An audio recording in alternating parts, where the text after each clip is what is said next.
Israel लगातार 72 घंटों के अंदर 6 देशों के ऊपर पैरेलल टाइम पे हमला कर चुका है। इस बीच में पूरी दुनिया के अंदर इस बात का एक भय बैठ गया है कि अब तक तो इज़राइल गाज़ा पट्टी को टारगेट कर रहा था, आस-पास के देशों को टारगेट कर रहा था।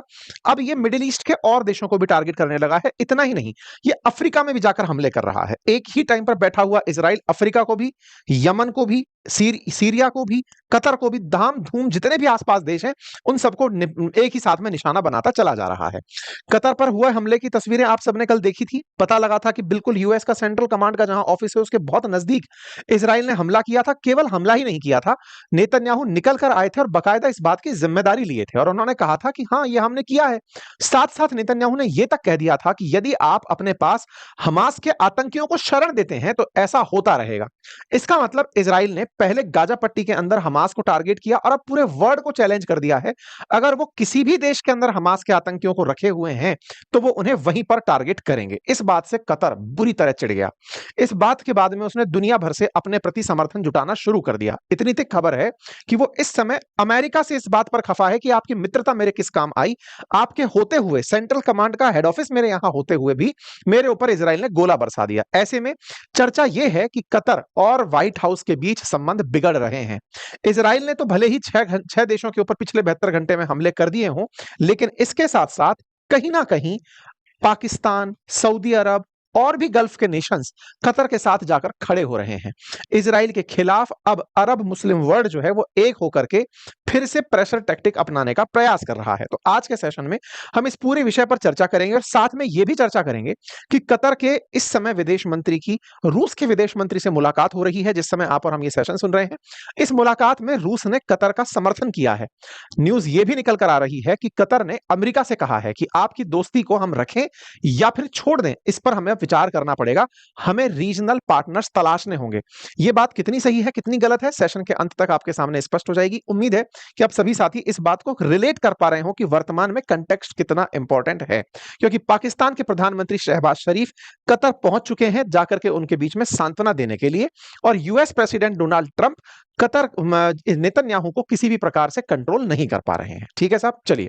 तो हुआ कुछ इस तरह से कि ट्यूसडे को इजराइल ने कतर के ऊपर हमला प्लान किया। पहले इसके बारे में निकल कर आया कि मिसाइल अटैक था, बाद में पता चला कि एक हवाई जहाज था जो उड़ते हुए आया और उसने आकर के कतर के ऊपर हमला किया। इस बीच में यह भी खबर निकल कर आई कि यूके के हवाई जहाज उड़ करके पहले इजरायली जहाजों को तेल देने के लिए कतर से ही उड़े, कतर के ऊपर उड़ करके इजरायली जहाजों को तेल भरा और फिर कतर के ऊपर उन्होंने गोले गिराए, टारगेटेड हमले किए और उस तरह से उन लोगों को मारा।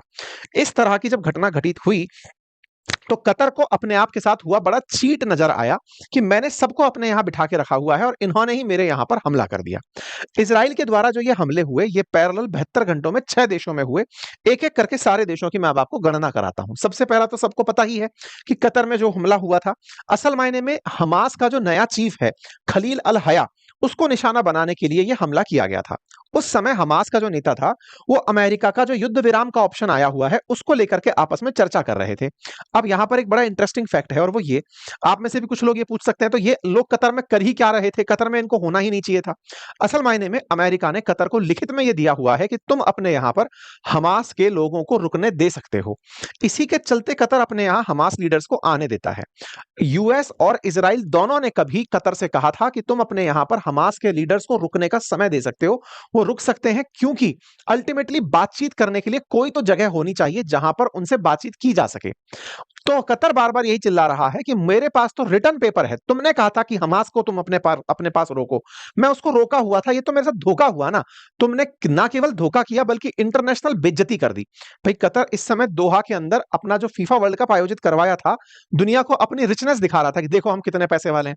उस पैसे वाले को आपने इतना बुरी तरह से जलील किया कि आपके पास यूएस सेंटकॉम का मुख्यालय है, ब्रिटिशर्स बैठे हुए हैं, फ्रांसीसी बैठे हुए हैं, इजराइल आता है आपके ही देश में घुसता है, दोहा कैपिटल में मार के लोगों को चला जाता है और फिर खुलेआम नेतन्याहू बाहर निकलकर कहते हैं कि हाँ ये हमने मारा है, आगे भी मारेंगे, हमास को रुकने मत देना। ये बात कतर को मतलब डाइजेस्ट नहीं हो रही कि यार खुद ही तो कहे थे और खुद ही मार दिए। ये बेइज्जती है। दूसरा हमला ये किस पर किए? उसी बीच में ये दूसरा हमला किए लेबनान के ऊपर। लेबनान के अंदर दो जगह बैका और हरमेल जिलों पर हवाई हमले होते हैं, उसमें 5 लोगों की जान जाती है। इस बार ये हमले हिजबुल्लाह के लिए थे। हालांकि हिजबुल्लाह के साथ इनका सीज फायर चल रहा है जब से ये हिजबुल्लाह को खत्म किए, लेकिन फिर भी इन्हें कहीं ना कहीं कुछ सुगबगाहट दिखी। ये इजराइल से उड़ते हैं और लेबनान के अंदर हरमल और लेबवा जाकर के जो जगह है यहां जाकर हमला कर देते हैं, 5 लोगों की जान ले लेते हैं। इस पर इजरायली एयरफोर्स बकायदा कहती है कि हमें कुछ आतंकियों के होने की वहां पर सूचना मिली थी। दूसरा हमला। तीसरा हमला, इनके इजराइल के फाइटर जेट उड़ते हैं, सीरिया के एयरफोर्स बेस पर जाते हैं और सेना के कैंप पर हमला कर देते हैं। सेना के कैंप पर हमला हुआ जिसमें 61 लोग मारे जाने की खबर निकल कर आ रही है। रिपोर्ट्स के बारे में पता चलता है कि इजराइल ने सीरिया पर हमला सरकार बनने के बाद, जब से अल सुजा को अमेरिका ने अपनी तरफ से क्लीन चिट दी है कि हां तुम सीरिया के राष्ट्रपति बन सकते हो, तुम अब आतंकवादी नहीं हो, उसके बाद भी इजराइल सीरिया पर हमले कर रहा है। उसे लगता है कि यह व्यक्ति इजराइल के लिए नुकसानदायक है, वो वहां जाके उसे मार देता है। कुल मिलाकर के इजराइल अब अमेरिका के कंट्रोल से बाहर जा रहा है। मतलब एक तरह से समझिए कि इजराइल यह मानता है कि आप हमें डिक्टेट नहीं करेंगे कि हमें किसको मारना है किसको नहीं। इजराइल के लिए जो भी संकट है, चाहे वो कहीं भी है, हम उसे खत्म करेंगे। फिर चाहे वो बैठा हुआ हो आपके कतर में, चाहे सीरिया में, फिर चाहे लेबनान में। ऐसे ही ये कोई व्यक्ति ट्यूनीशिया में, साथियों अफ्रीकी कंट्री है ट्यूनीशिया, मेडिटेरेनियन सी के अंदर स्थित ये देश है। यहां पर बोट से लोग निकल रहे थे। इन्हें संदेह था कि ये लोग निकलेंगे, मेडिटेरेनियन सी में आते हुए गाजा पट्टी तक आने का विचार कर रहे हैं। ये उस बोट को ही टपका दिए। 6 लोग उसमें सवार थे, उस बोट पर गोला मार दिए। ऐसे ही एक हमला और इन्होंने किया यमन की राजधानी पर। उसमें 15 दिनों में ये दूसरा हमला किया। हूतियों के ठिकाने को निशाना बनाया गया। सना हवाई अड्डे पर पहले हमला हुआ था। इस हमले के अंदर भी 10 लोगों के मारे जाने की खबर निकल करके आई।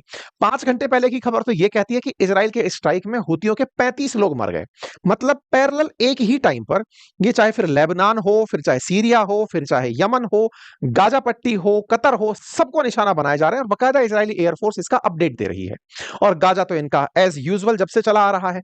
150 लोगों के मारे जाने की खबर यहां भी आ गई। खबर पहुंचते पहुंचते 64,600 लोगों के मारे जाने की खबर बनकर आती है। कुल मिलाकर गाजा का 75% हिस्सा अब ये लोग कब्जा कर चुके हैं। नेतन्याहू ने ये सब क्यों किया? उनके पास एक ही आंसर है कि हमारे हॉस्टेजेस रखने वाले लोग हमास के हैं। अब ये हमास गाजा पट्टी छोड़कर दुनिया में कहीं भी छिप रहा है, हम उसको मारेंगे। हमारे हॉस्टेज मिलते हैं, हमारी चाहत यही है कि हॉस्टेज मिले।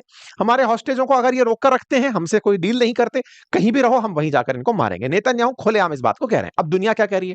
मैक्रोन ने इस बीच में कतर के साथ बातचीत करी कि भाई साहब बहुत बुरा हुआ, हम आपकी सॉवरेनिटी के बारे में चिंतित हैं, लेकिन एंड में एक ही लाइन की उनके हॉस्टेज छूट जाए तो बढ़िया होगा। मतलब दुनिया का कोई देश ये हिम्मत नहीं कर पा रहा कि इजराइल के खिलाफ वो ये बोल सके कि तुमने गलत किया और तुमने गलत करके कतर के साथ गलत किया, हम तुम्हारे खिलाफ कोई कार्रवाई करेंगे। सब लोग केवल निंदा कर रहे हैं और कह रहे हैं कि हां भाई आपकी संप्रभुता का उल्लंघन हुआ, यह हमें बहुत बुरा लग रहा है। ऐसे ही गल्फ से सऊदी अरब, सो कॉल्ड बहुत अमीर देश, जो कि कतर के समर्थन में बयान देता है, लेकिन 1% यह हिम्मत नहीं करता कि हम इजराइल के खिलाफ जाकर हमला करेंगे। देखिए ताकत हो तो इजराइल वाली, जिसमें इजराइल कतर पर गोला बरसा रहा है, ये सब रुदन कर रहे हैं। कोई इनके पास ना सैंक्शन का अधिकार, ना इनके पास किसी तरह की धमकाने की शक्ति। ये सब अमेरिका से F-16 और पता नहीं 35 भी शायद लेकर बैठे हुए हैं, तमाम प्रकार की सुविधाएं लेकर बैठे हुए हैं। उसके बावजूद भी केवल निंदा करते हैं। कतर की संप्रभुता के लिए हम अपनी तरफ से बयान देते हैं। भारत क्या बोला? भारत तो वही शांति शांति। भारत ने बकायदा अपनी तरफ से प्रधानमंत्री बोले कि हाँ भाई ये गलत है, आपकी सॉवरेनिटी के ऊपर ये वायलेशन हुआ है, फिर भी हम डिप्लोमेसी और डायलॉग की बात करते हैं। इंडिया ने तो डिप्लोमेसी, डायलॉग और पीस, 3 शब्द ऐसे पकड़े हैं, दुनिया में कहीं भी संकट हो, भारत 3 चीजें एक तरफ से अपनी तरफ से लगा देता है। डिप्लोमेसी, डायलॉग और पीस से सब चीजें सुलझ सकती है। क्यों? क्योंकि भारत दुनिया का सबसे ज्यादा पॉपुलस कंट्री है। इजराइल के आबादी की तुलना में 140 गुना लोग हमारे यहां रहते हैं। इजराइल को केवल 1 करोड़ लोगों के बारे में सोचना है, वो भी एक जैसी रेस, एक जैसी कास्ट टाइप के लोग हैं। हमारे देश में डाइवर्सिटी इतनी है कि हर देश में भारत के अपने अपने हित हैं। फिर चाहे सऊदी से हो, चाहे कतर से हो, चाहे इजराइल से हो, दुनिया का शायद ही अब कोई ऐसा देश होगा जहां भारतीय ना हो। तो भारत के हित अब हर देश के साथ हैं। मुसीबत यह है कि दो आपस में झगड़ रहे हैं, दोनों के साथ हमारे हित पड़े हुए हैं। तो ऐसे में भारत हमेशा कहता है शांति रखो यार, बातचीत करके मामला सुलझा लो, ठीक है। इस बीच में स्पेन निकल कर आता है, वो कहता है मेरे पास न्यूक्लियर बॉम्ब होता ना तो मैं युद्ध रुकवा देता। भाई साहब इसको तो नेतन्याहू एकदम रोस्ट ही कर दिया कि बेटा सोचो, तुम अब भी ये बोल रहे हो कि तुम्हारे पास न्यूक्लियर बॉम्ब होता तो तुम हमको शांत कर देते। इसका मतलब तुम्हारे अंदर से अभी भी जीनोसाइड वाली थॉट गई नहीं है। मीम जबरदस्त चल रहे हैं कि इजराइल फाइटर जेट लेके निकलता है, ट्रंप कतर को अपनी बाहों में दबाते हैं और पीछे से उसके रॉकेट डलवा देते हैं। मतलब कुल मिलाकर के इस समय कतर की हो गई है इंटरनेशनल बेइज्जती।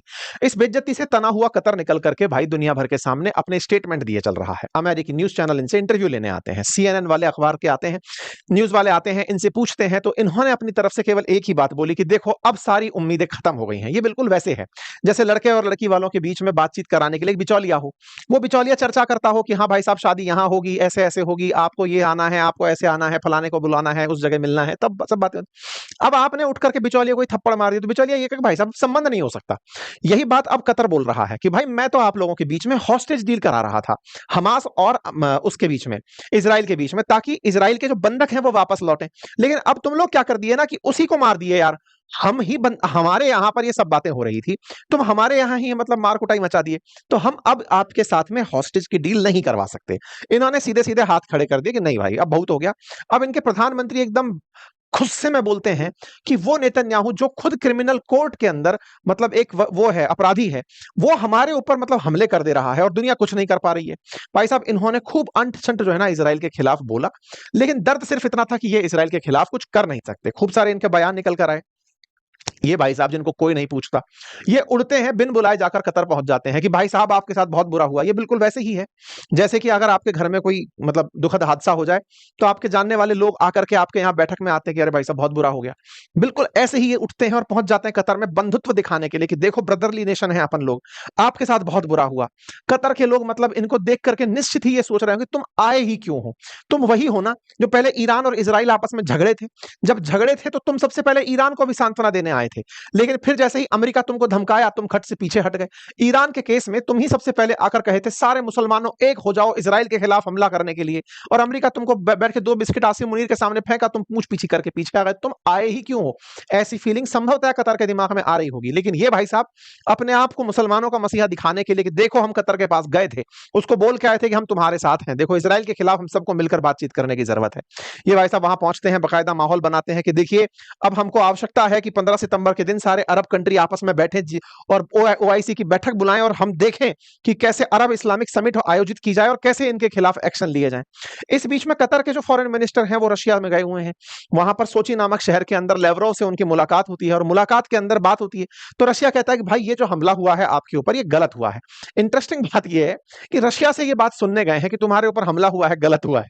क्यों? क्योंकि रशिया खुद यूक्रेन के साथ जो कर रहा है दुनिया समझाते हुए पागल हो गई उसकी, भैया मान जाओ यार, मत मारो इनको, इतना बुरी तरह मत मारो। दुनिया का हर देश समझा रहा है डिप्लोमेसी डायलॉग पीस की बातें, रशिया फिर भी जब वापस घूम फिर के जाते हैं चलो यार बहुत दिन से हमले नहीं हुए, चलो मारो इन लोगों को। तो रशिया कैसे उनको ये जस्टिफाई करे कि तुम्हारे ऊपर इसराइल ने गलत किया। अब आपके दिमाग में एक प्रश्न बनेगा कि चलो रशिया ने तो इनको बोल दिया, लेकिन कतर के लिए ये कोई बहुत बड़ी न्यूज है नहीं कि इसराइल ने कहा कि रशिया ने कहा कि हम तुम्हारे साथ हैं। न्यूज बड़ी ये है जो ये भाई साहब बोल रहे हैं, ये तो अपनी तरफ से खुलेआम चेतावनी देते हैं और ये दुनिया को सुननी चाहिए। मतलब ये एटीट्यूड नेक्स्ट लेवल है। ये बोलते हैं कि I say to Qatar and all nation who are bar terrorist, जो अपने पास टेररिस्ट को रखते हैं, यू आइदर एक्सपेल देम, या तो तुम उन्हें बाहर निकाल दो, और you bring them to justice, because if you don't we will. या तो तुम उन्हें बाहर निकाल दो और न्याय दे दो उनको, अगर तुम ये नहीं कर पाते हो तो ये काम हम करेंगे। भाई साहब इनका ये कॉन्फिडेंस देखकर बात तो केवल इतनी सी याद आती है कि इसराइल खुलेआम दुनिया को धमका रहा है कि अगर हमास तुम्हारे पास रुका हुआ है तो मतलब हम आकर की कार्रवाई कर देंगे, या तो तुम कार्रवाई कर दो। अब बड़ा सवाल यह है कि यार इतना इनमें कॉन्फिडेंस कहां से आता है? तो अब आप देखो ये कॉन्फिडेंस कहां से लाते हैं। इनके ट्वीट देखिए प्राइम मिनिस्टर ऑफ इसराइल के, ये अपनी तरफ से बोलते हैं कि जब अमेरिका ने सितंबर 11 को हुए अपने हमले में अलकायदा को मिटाने के लिए अफगानिस्तान पर हमला किया, पाकिस्तान से ओसामा बिन लादेन को ढूंढकर मारा, तब तो सारी दुनिया ताली बजा रही थी। यूएन सब अमेरिका के साथ हो गया था कि वेल डन अमेरिका, आपने अलकायदा को अफगानिस्तान में मारा, पाकिस्तान में ओसामा को मारा, आपने अच्छा किया। और एक हम हैं, हमारे ऊपर हमला हुआ अक्टूबर 7 का, हम अपने अपराधियों को दुनिया में ढूंढकर मारते हैं, तुम सब हमारी बुराई करते हो। मतलब भाई साहब कॉन्फिडेंस हो तो इतना। इसराइल दुनिया को साफ कह रहा है कि देखो अमेरिका का जिस तरह तुमने समर्थन किया था ना कि अमेरिका ने अगर ओसामा को मारने के लिए या अलकायदा को मिटाने के लिए अफगानिस्तान तबाह कर दिया, तो देखो हम भी तबाह करेंगे।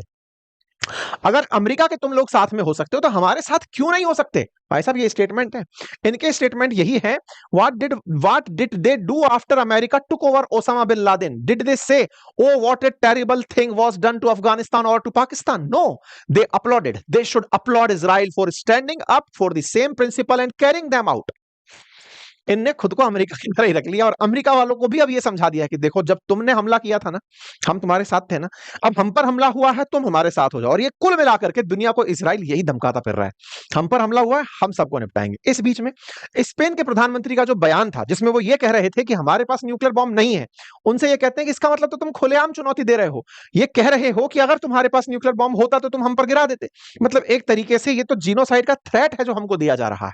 इजराइल पूरी दुनिया के सामने एकदम वोकल हो रखा है और धमाधम बयान दे रहा है। इस बीच में ये अरब मुस्लिम वर्ल्ड के देश क्या कर रहे हैं? 15 सितंबर को मुलाकात कर रहे हैं कि आओ एक बार बैठो, सब लोग आओ, टीम की तरह बैठो, चक दे इंडिया की तरह एक साथ इकट्ठे हो जाओ और बातचीत करते हैं कि बताओ क्या कर सकते हैं हम लोग। कुछ नहीं करना है, इजराइल को जो करना है वो करके रहेगा, हमास को निकालना होगा। रिपोर्ट्स यरूशलेम पोस्ट में इस तरह की छपने लगती हैं कि इस समय कतर सोच रहा है कि अमेरिका की जगह किसी और को मित्र बना लेते तो अच्छा रहता।